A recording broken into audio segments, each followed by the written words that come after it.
सबै विद्यार्थी भाइ बहिनीहरूलाई सबैभन्दा पहिला नितन एजुकेसनल इन्स्टिट्युटको युट्युब च्यानल, फेसबुक, टिकटक साथै जुनसुकै पनि प्लेटफर्मबाट हेर्नु भइरहेको छ भने ती सबै प्लेटफर्ममा हार्दिक स्वागत गर्न चाहन्छु।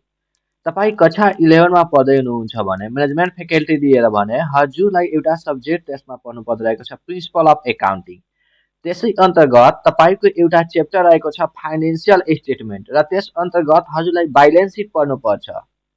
फाइनल एकाउन्टको ब्यालेन्स सिट होइन, फाइनेन्सियल स्टेटमेन्टको ब्यालेन्स सिट। यसमा पनि ब्यालेन्स सिट तपाईँको दुईटा तपाईँले पढ्नुपर्छ, एउटा तपाईँको इन्टरनेसनलको हिसाबले र एउटा नेपालको तपाईँको जुन छ नि तपाईँको नेपाल फाइनेन्सियल रिपोर्टिङ स्ट्यान्डर्डको बेसलाई तपाईँले पढ्नुपर्छ। तर तपाईँको यो नेपाल तपाईँको फाइनेन्सियल रिपोर्टिङ स्ट्यान्डर्डको बेसले यो छैन, तपाईँको अर्को भिडियोमा त्यसको बेसमा हजुरलाई मिल्छ। यो पनि तपाईँको एक्जामिनेसनमा पोइन्ट अफ भ्यू छैन भन्ने कुरा तपाईँको होइन। हेर्नुहोस्, एक्जामिनेसनको जब तपाईँ प्रिपेरेसन गर्नुहुन्छ भने एक्जाम आउँछ त्यही मात्र सोचेर पढ्नु पर्दैन। कसरी पढ्नुपर्छ सबै कुरा डिटेलमा अध्ययन गरेर हजुरलाई पढ्नुपर्छ। किनकि हेर्नुहोस्, एक्जाममा जब तपाईँ मात्र लिएर आउनुहुन्छ पास मार्क भने त्यो केही पनि तपाईँको हुँदैन। सबै कुरा हजुरलाई राम्रोसँग पढ्नुपर्छ, जानकारी हुनुपर्छ र त्यो नलेजलाई प्र्याक्टिकलमा तपाईँलाई प्रयोग पनि गर्नुपर्छ। पेपरमा मात्र मार्क लिएर आएर हुँदैन। त्यसै कारण सबै कुरा हजुरलाई के गर्नुपर्छ, डिटेलमा तपाईँलाई पढ्नुपर्छ।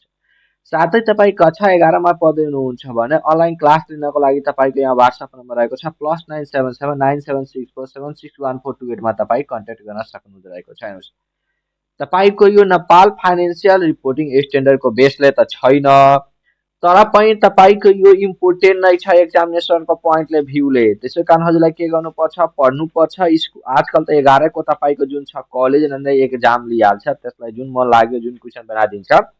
तर रियल लाइफमा तपाईँको के रहेको छ, इम्पोर्टेन्ट रहेको छ, पछि गएर हजुरलाई पढ्नु पर्दो रहेको छ। मतलब काम गर्नुपर्छ भने सबै कुरा हजुरलाई राम्रोसँग जानकारी हुनुपर्छ। म हजुरहरूलाई एउटा एक्जाम्पलको बेसमा म हजुरलाई सबै कुरा बुझाइदिन्छु। एउटा यो एक्जाम्पल जब तपाईँ राम्रोसँग बुझिहाल्नुहुन्छ भने यो तपाईँको 100% क्लियर तपाईँलाई भइहाल्छ। तपाईँको म केही डाटा नितन ट्रेडर्सको यहाँ दिएको छु। यो डाटाको तपाईँको जुन एमाउन्ट छ सबै तपाईँको यहाँ म दिइसकेको छु। हेर्नुहोस् यहाँ र रिक्वायर्डमा तपाईँको यहाँ रहेको छ क्लासिफाइड तपाईँको ब्यालेन्स सिट तपाईँको भनेको छ। सबैभन्दा पहिला फर्मेटको डिजाइन तपाईँ कसरी हुन्छ यो कुरा बुझिहाल्नुहोस्।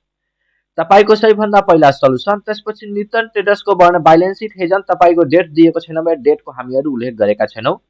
फर्मेटमा हजुरलाई यहाँ हेर्नुहोस् तीनटा तपाईँको कलम बनाउनु पर्छ। फर्स्ट कलममा तपाईँको एसेट माथि मेन टपिकमा, त्यसपछि अमाउन्ट र फेरि तपाईँको अमाउन्ट र ब्रेकेटमा तपाईँ आरएस लेखिदिनु होला, किनकि सबै हाम्रो कारोबार नेपाली तपाईँको रुपीमा तपाईँको हुन्छ। र सबैभन्दा पहिला हेर्नुहोस्, एसेटमा तपाईँको जब हुन्छ भने सबैभन्दा पहिला तपाईँ करेन्ट एसेट, त्यसपछि इन्भेस्टमेन्ट, त्यसपछि तपाईँको प्रोपर्टी प्लान्ट एन्ड इक्विपमेन्ट, त्यसपछि तपाईँको यहाँ के हुन्छ इन्टेन्जिबल एसेटको तपाईँको डिटेलमा लेख्नुपर्छ। त्यसपछि तपाईँको टोटल एसेट आउँछ र टोटल एसेट तपाईँको जुन आउँछ नि त्यो तपाईँको बराबर कसँग हुन्छ, तपाईँको टोटल लायबिलिटी तपाईँको जुन छ नि अर क्यापिटल त्यससँग बराबर हुनुपर्छ। यदि तपाईँको जब यो इक्वल छैन नि, बराबर छैन भने तपाईँको जुन क्यालकुलेसन गर्नुभएको छ त्यो तपाईँको के छ, रङ छ। अलिकति तपाईँलाई चेक गर्नुपर्छ र चेक गरेर पनि तपाईँको रङ आइरहेछ भने तपाईँको जुन इन्फर्मेसन दिएको छ त्यो नै तपाईँ के छ, त्यसमा नै केही मिस्टेक रहेको छ। हेर्नुहोस्, अब त्यस्तै गरेर तपाईँ सबै एसेट्सको जब लेखिहाल्नुहुन्छ भने तपाईँको यहाँ मेन टपिक आइहाल्छ liability and stock holder equity. सबैभन्दा पहिला तपाईँ करेन्ट लायबिलिटिजको बारेमा लेख्नुहुन्छ, त्यस्तै गर्दा त्यसपछि लङ टर्म डेट, त्यसपछि अनर क्यापिटल तपाईँ लेख्नुहुन्छ र तपाईँको टोटल तपाईँको लायबिलिटी अनर क्यापिटल तपाईँको आइहाल्छ। सबै डाटा तपाईँको यहाँ छ। फर्मेट हजुरलाई यसरी नै बनाउनु पर्छ। हेर्नुहोस्, अब तपाईँको जुन यो ब्यालेन्स जुन दिएको छ नि, यो तपाईँको जुन क्यास, सर्ट टर्म इन्भेस्टमेन्ट, यो सबै तपाईँको एमाउन्ट तपाईँको जुन छ हेर्नुहोस् तपाईँको यहाँ इन्ट्री गरिदिएको छु म। हेर्नुहोस्, अब सबैभन्दा पहिला मेन टपिक तपाईँको करेन्ट एसेट्स छ। करेन्ट एसेट्समा तपाईँको हेर्नुहोस् cash, short term investment, account receivable, note receivable, inventory, supplies, prepaid expenses तपाईँको छ। तपाईँको स्टोर सप्लाइज पनि हुन्छ, अन्य कुरा पनि तपाईँको भइहाल्छ। क्लोजिङ स्टक तपाईँको भयो, इन्भेन्टरी पनि तपाईँको यसैमा तपाईँको हुन्छ। इन्भेन्टरी तपाईँको त्यहाँ छ, त्यो पनि के क्लोजिङ स्टकलाई नै तपाईँको इन्भेन्टरी पनि भनिन्छ। वा तपाईँको इन्भेन्टरी पनि दिन्छ वा क्लोजिङ स्टक पनि दिन्छ।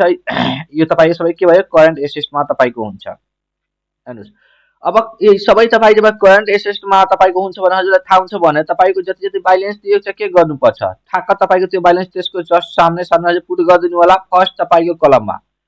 सबै तपाईँ जोड दिनुहुन्छ भने तपाईँको टोटल करेन्ट एसेट्स गरिदिनु होला सेकेन्ड कलममा। जस्ट त्यसको टोटल करेन्ट एसेट्सको सामना तपाईँको यहाँ हामी 25,000 लेखिदिए किनकि सबै यो तपाईँ जोड्नुहुन्छ भने तपाईँको कति हुन्छ 25,000 हुन्छ। अब त्यस्तै गरेर तपाईँको investment in share in real estate तपाईँको यसको 7,000 यसको 8,000 त्यस्तै गरेर टोटल तपाईँको लङ टर्म इन्भेस्टमेन्ट भयो तपाईँको यहाँ के भयो तपाईँको 15,000। सर्ट टर्म इन्भेस्टमेन्ट तपाईँको दिन्छ भने त्यो करेन्ट एसेट्समा भयो र लङ टर्म इन्भेस्टमेन्ट तपाईँको दियो भने त्यो कहाँ हुन्छ, लङ टर्म इन्भेस्टमेन्ट तपाईँको इन्भेस्टमेन्टमा तपाईँको हुन्छ, बेग्लै टपिक तपाईँको जुन हेड छ यसमा तपाईँको हुन्छ। त्यसै गरेर तपाईँको प्रोपर्टी प्लान्ट इक्विपमेन्ट तपाईँको हेर्नुहोस् ल्यान्ड भयो, ल्यान्डको तपाईँको 20,000 भयो र अफिस इक्विपमेन्टमा तपाईँको डिप्रिसिएसन तपाईँको दिएको छ घटाएर हामी 30,000 भयो। 30 र 20 तपाईँ के भयो 50,000 तपाईँको टोटल तपाईँको प्रोपर्टी प्लान्ट एन्ड इक्विपमेन्ट तपाईँको भयो 50,000। त्यसमा हामीहरू लेखिसकेका छौँ। इन्टेन्जिबल एसेट्सको पेटेन्ट कपिराइट हुन्छ तपाईँको यहाँ मात्र पेटेन्ट दिएको छ। इन्टेन्जिबल एसेट्समा तपाईँको के हुन्छ Francis agreement goodwill patent copyright trademark तपाईँको हुन्छ। अन तपाईँको मोटाइज तपाईँको एक्सपेन्सेस हुन्छ। यसमा तपाईँको डाइरेक्ट यहाँ म 10,000 लेखिदिएको छु र तपाईँको टोटल एसेट्स तपाईँको सबै यो जोड्नुहुन्छ भने तपाईँको कति आउनुपर्छ तपाईँको आउनुपर्छ 1 लाख। यो तपाईँको 40,000 भयो 50,000 90,000 आयो तपाईँको 10,000 1 लाख भयो। त्यस्तै गर्दा अब तपाईँको करेन्ट लायबिलिटीमा नोट्स पेबल तपाईँको accounts payable salary payable unearned revenue interest payable तपाईँको छ। यो सबै तपाईँको के हुन्छ यसमा तपाईँको हुन्छ आउटस्ट्यान्डिङ तपाईँको के भन्न सक्छ आउटस्ट्यान्डिङ एक्सपेन्सेस भन्न सक्छ। यो पेबलको सट्टामा आउटस्ट्यान्डिङ भन्न सक्छ। तपाईँको नाम अलिकति चेन्ज गरिदिन्छ कुरा तपाईँको सेम नै हो र फर्स्ट कलममा तपाईँको भयो र टोटल करेन्ट लायबिलिटी तपाईँको सेकेन्ड कलममा जस्ट 20,000 भयो। तपाईँको लङ टर्म डेब्ट तपाईँको के हुन्छ तपाईँको यसमा हुन्छ ब्याङ्क लोन भयो र सर्ट टर्म तपाईँको भन्यो भने के हुन्छ करेन्ट लायबिलिटीमा हुन्छ र 50,000 तपाईँको यहाँ छ 50,000 भयो। अनर क्यापिटल तपाईँको कति छ 30,000 तपाईँको इन्कम हुन्छ भने त्यो एड हुन्छ, इन्कम छैन ड्रइङ पनि छैन भने तपाईँ डाइरेक्ट यहाँ 30,000 भयो र तपाईँको यो के भयो 20 र 50 तपाईँको 70 र 30 तपाईँको 1 लाख। हेर्नुहोस् यो पनि करेन्ट लायबिलिटिज प्लस तपाईँको अनर क्यापिटल 1 लाख छ र तपाईँको टोटल एसेट्स पनि 1 लाख छ भनेको तपाईँको यो एकाउन्टिङ इक्वेसन जुन फर्मुला हुन्छ नि asset is equal to liability plus तपाईँको क्यापिटल त्यही तपाईँको फर्मुला यसमा तपाईँको सुट खान्छ। र तपाईँको यो भिडियो हजुरलाई कस्तो लाग्यो कमेन्ट बक्समा तपाईँ फिडब्याक गर्न सक्नुहुँदो रहेको छ। राम्रो लाग्यो भने ठिकै छ र केही सुधार गर्न चाहनु सुधार हजुरले सजेसन दिनुहुन्छ सर हजुरको भिडियोमा यो कमी लाग्छ यो सुधार गरिदिन्छु भने बेस्ट भइहाल्छ भनेर सजेसन पनि तपाईँ दिन सक्नुहुँदो रहेको छ। किनकि बिना फिडब्याकको जहिले पनि इम्प्रुभ हुँदैन। सबैजनाले लाग्छ कि म राम्रो नै काम गर्छु भनेर तर फिडब्याक आएपछि थाहा हुन्छ कि हाम्रो यो कमी कमजोरी रहेको छ भने त्यसै कारण फिडब्याक आफ्नो दिइहाल्नु होला।